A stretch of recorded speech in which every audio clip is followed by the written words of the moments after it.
안녕하세요, 여러분. 관동별곡 하면 어떤 생각이 먼저 드세요? 아, 어렵다. 길다. 무조건 시험에 나오는 작품. 이런 생각들 많이 하셨죠? 맞나요? 관동별곡 왜 배워야 할까요?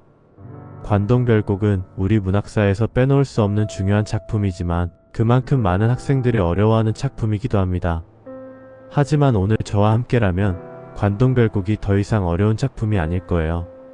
단순히 시험 점수를 잘 받기 위해서가 아니라 우리 선조들의 자연을 사랑하는 마음, 나라를 위하는 마음, 그리고 시대를 살아간 한 인간의 고뇌를 엿볼 수 있는 보물 같은 작품이 바로 관동별곡입니다. 오늘 이 시간 관동별곡의 모든 것을 쉽고 명쾌하게 파헤쳐 드릴 테니 집중해서 잘 따라와 주세요. 정철의 목소리를 듣다. 관동별곡의 주요 구절을 차분하고 정확하게 낭독하며 고전의 운율과 아름다움을 전달합니다. 중요한 한자어를 병기하여 이해를 돕습니다. 자, 이제 관동별곡의 아름다운 원문을 저와 함께 차분히 읽어볼 시간입니다. 비록 모든 구절을 읽을 수는 없지만 작품의 핵심적인 정서와 아름다움을 느낄 수 있는 대표 구절들을 엄선했습니다. 제가 낭독할 때 자막에 나오는 한자어들을 눈여겨보시면 작품을 더욱 깊이 이해하는 데 도움이 될 거예요. 그럼 시작해볼까요? 강호의 병이 깊어 등림에 누웠더니 관동 800리에 방면을 맞디시니 어와 성은이야 가디록 만극하다 연춤은 들이달아 경외로 남문 바라보며 하식하고 물러나니 옥절이 알패셨다 평구역 말을 갈아 흑수로 돌아드니 첨강은 얻으며 치악산이 여기로다 만폭동 용출 천년에 열어이셔 은 같은 무지개 옥 같은 룡의 초리 섣돌며 뿜는 소리 심리의 자자신이 들으면 우레 같고 본인한 눈이로다. 방금 읽어본 구절들 어떠셨나요? 옛말이라 조금 어렵게 느껴졌을 수도 있습니다. 하지만 걱정 마세요. 이제 제가 한 구절 한 구절 현대어로 풀어서 설명해 드릴게요. 강호의 병이 깊어 중림에 누워 있었더니 이 말은 자연을 사랑하는 마음이 깊어 속세를 떠나 중림, 즉 시골에 은거에 있었는 대로 해석할 수 있습니다. 관동 800리의 방면을 맡기시니 아, 임금님의 은혜가 갈수록 만극하구나 는 임금님께서 나에게 관동지방의 관찰사 직책을 맡기시니 그 은혜가 너무나 커서 헤아릴 수 없다는 의미입니다. 연추문으로 달려들어가 경회로 남쪽을 바라보며 하직 인사를 드리고 물러나니 임금님의 신표인 옥절이 앞에 섰다. 평구역에서 말을 갈아타고 흑수로 돌아드니 섬강은 어디이며 치악산이 여기로구나. 이 부분은 임금께 하직 인사를 구하고 관동 지방으로 부임하는 여정을 묘사하고 있죠. 마지막으로 만폭동 용추폭포가 천년 전부터 열려있어 은 같은 무지개와 옥 같은 용의 꼬리처럼 솟구쳐 오르며 뿜어내는 소리가 심리 밖까지 자자하니 들으면 우레 갖고 보면 눈이로다. 이 구절은 금강산 만폭동 폭포의 웅장하고 아름다운 모습을 생생하게 표현한 부분입니다. 작품의 이해를 돕기 위해 작가 정철의 생애, 시대적 배경, 창작 동기, 그리고 문학 갈래를 상세히 설명합니다. 이제 관동별곡을 더욱 깊이 이해하기 위한 필수 배경 지식을 알아볼 시간입니다. 먼저 작가 정철에 대해 알아볼까요? 정철은 조선 중기의 문신이자 시인으로 가사 문학의 대가로 불립니다. 삼위인곡, 송미인곡과 함께 관동별곡은 그의 대표작이죠. 뛰어난 문장력과 유려한 우리말, 구사 능력으로 당대 최고의 문장가로 인정받았습니다. 하지만 그의 삶은 순탄치만은 않았습니다. 동인과 서인의 당쟁 속에서 여러 번 유배를 가기도 했고 관직에서 물러나기도 했습니다. 이러한 격동적인 삶이 그의 문학에 깊이를 더했다고 볼 수 있습니다. 관동별곡이 창작된 시대는 선조 제위 기간인 조선 중기입니다.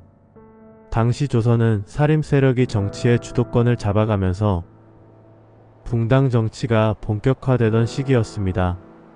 정철 역시 이러한 정치적 상황의 한가운데 있었죠. 그렇다면 관동별곡은 어떻게 창작되었을까요? 정철은 1589년 54세의 나이로 강원도 관찰사에 임명됩니다. 관찰사는 지금의 도지사와 비슷한 직책으로 지방 행정을 총괄하는 중요한 자리였어요. 그는 강원도 순찰을 위해 금강산과 관동팔경을 유람하게 되는데 이때의 아름다운 자연 경관과 그 속에서 느낀 감상들을 생생하게 기록한 것이 바로 관동별곡입니다. 이 작품은 주로 유배지에서 쓰인 다른 가사 작품들과 달리 관직에 있으면서 여행하며 쓴 기행 가사라는 점이 특징입니다. 즉 임금의 은혜로 관직에 나아가 자연을 유람하며 자신의 포부와 감회를 노래한 것이죠. 정리하자면 정철이라는 뛰어난 문장가가 조선 중기라는 시대적 배경 속에서 강원도 관찰사로 부임하여 금강산과 관동팔경을 유람하며 쓴 기행가사 작품이 바로 관동별곡입니다. 이 배경 지식만 알아도 작품을 이해하는 데 큰 도움이 될 거예요. 자, 이제 관동별곡의 진정한 매력을 파헤쳐 볼 시간입니다. 이 작품의 핵심 주제와 특징, 그리고 문학사적 의의를 자세히 알아보겠습니다. 첫째, 관동별곡의 가장 중요한 주제는 바로 영군지정과 애민정신입니다. 임금에 대한 그리움과 충성심, 그리고 백성을 사랑하는 마음이 작품 곳곳에 스며들어 있어요. 금강산의 절경을 보면서도 임금의 은혜를 떠올리고 아름다운 자연 속에서 백성들의 삶을 걱정하는 모습이 잘 나타나 있습니다. 둘째, 자연 친화와 풍류입니다. 정철은 금강산과 관동팔경의 아름다움을 시각, 청각 등 온 감각을 동원해 생생하게 묘사하며 자연과 하나 되는 풍류를 즐깁니다. 때로는 신선이 된 듯한 도교적 사상이 드러나기도 하죠. 셋째, 이러한 주제들이 어우러지면서 나타나는 특징은 바로 유교적 충의 사상과 도교적 신선 사상의 조화입니다. 관찰사로서의 책임감과 임금에 대한 충성심, 즉 유교적 이념과 자연 속에서 자유롭게 풍류를 즐기려는 도교적 이상 사이에서 갈등하고 조화를 이루려는 화자의 모습이 작품의 깊이를 더합니다. 넷째, 뛰어난 묘사력과 다양한 표현 기법입니다. 앞서 읽었던 만폭동 폭포 묘사처럼 정철은 직유, 은유, 과장, 대구법 등 온갖 수사법을 활용하여 자연의 아름다움을 마치 눈앞에 펼쳐지는 듯 생생하게 그려냅니다. 은 같은 무지개, 옷 같은 용의 꼬리 같은 표현은 정말 압권이죠. 다섯째, 성경우정의 구조가 돋보입니다. 먼저 아름다운 경치를 묘사하고 성경, 그 경치를 통해 느낀 감정이나 사상을 드러내는 후정 방식이 작품 전반에 걸쳐 나타납니다. 마지막으로 문학사적 의의를 살펴보겠습니다. 관동별곡은 가사 문학의 최고봉으로 평가받습니다.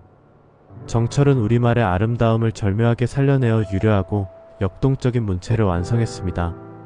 그의 작품은 후대 가사 작품뿐만 아니라 시조, 소설 등 다양한 문학 장르에 큰 영향을 미쳤으며 우리말의 표현 가능성을 확장했다는 점에서 그 가치가 매우 큽니다.